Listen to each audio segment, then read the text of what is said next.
website right now and download my free course on alternate picking mastery.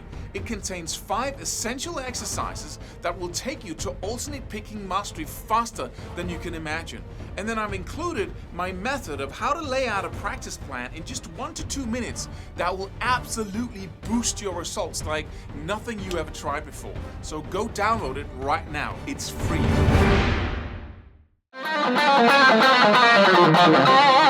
Hey! How close should you stay to the strings with your right hand? Got a question from a YouTube friend here, and you're very welcome to post your questions below these videos, and then I'll answer them in a future video. Should you graze up against the strings all the time with your thumb, or how should you? And if you watched any of my videos, or most of my videos, you know that I recommend that you anchor your hand. So let's just talk about picking hand position for a while, and what I found to be the best method for me. I model, I should say, Paul Gilbert, Al Di Meola, and John McLaughlin. These were the guys who had the most relaxed picking style, I thought, at the time.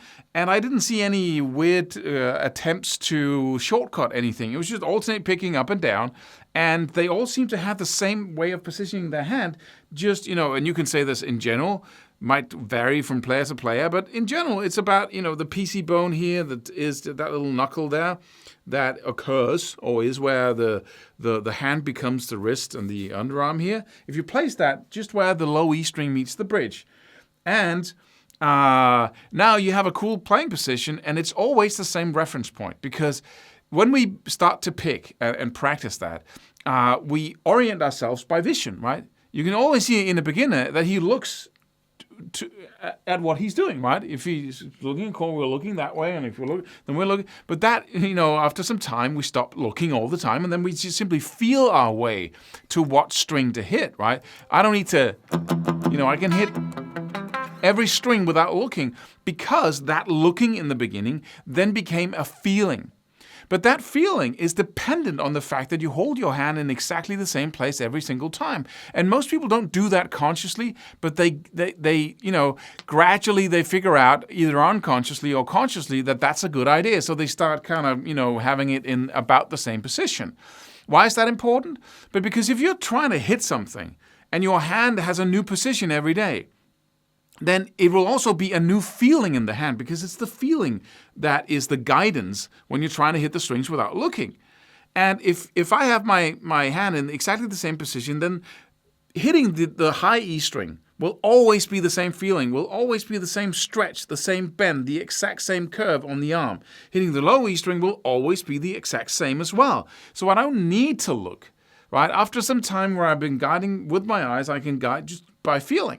But there's a second, and that's what we come to the next thing. There's a second way of feeling that guides me even in the smallest of details, because you could say that the anchor point guides me with regards to what string to hit. But how do I hit the string? How deep do I pick? How close is my pick to the body of the guitar? Is it a deep picking stroke or a superficial one? All right, what is it? And do I use pinch harmonics? And pinch harmonics is a matter of tenth of millimeters of how you hold the pick. If I have upstroke pinch harmonics, it's just a matter of just grazing the string with my index finger there so lightly that I create the overtones, but I don't mute the string completely. That's so minute a little. It's a feeling, right? And in order to get closer to that feeling, I graze my thumb up against the strings all the time. That's how close I am, and you can see how little of the pick shows when you look at it, from the perspective of the tip of the index finger. And that's because I'm so close to the strings, and that also allows me to mute every string above the string I'm picking, because my thumb is it's totally parallel to the guitar, actually, right? So I'm picking like this. I might have that little swing in my hand when I'm picking, but my thumb is always touching the strings here. So that gives me a muting effect of not having. So if I pick without, I have just open strings, right? I'm always ready to palm mute because of this position as well. And palm muting is also like tiny little differences, and you can't even see when I'm palm muting as opposed to when I'm not. It's the subtlest little movement of difference, palm muting a little bit, not palm muting, tiny little differences. And you can't do that or adjust your hand by vision. You have to use feeling. And that feeling is quickly learned, or learned in the quickest way possible, by anchoring your hand so it's the same feeling every single time. And instead of having to learn 20, 30, 40, 50 different feelings, you'll never learn it then. So anchor your hand and then be as intimate as you possibly can with the guitar. Touch, graze up against the string. Also here, when you're playing, right, it's the same thing with your left hand. If you're phrasing, you don't want to go classical when you're doing phrasing stuff like that and bending, vibrato, sliding. You don't want to have that classical position of your hand is really cool for fast runs because you're not spending that much time on each note. But when you are, you want to get close. You want to grab the right? You want to get into it. So you really feel everything because it's the feeling everything that allows you to play without looking.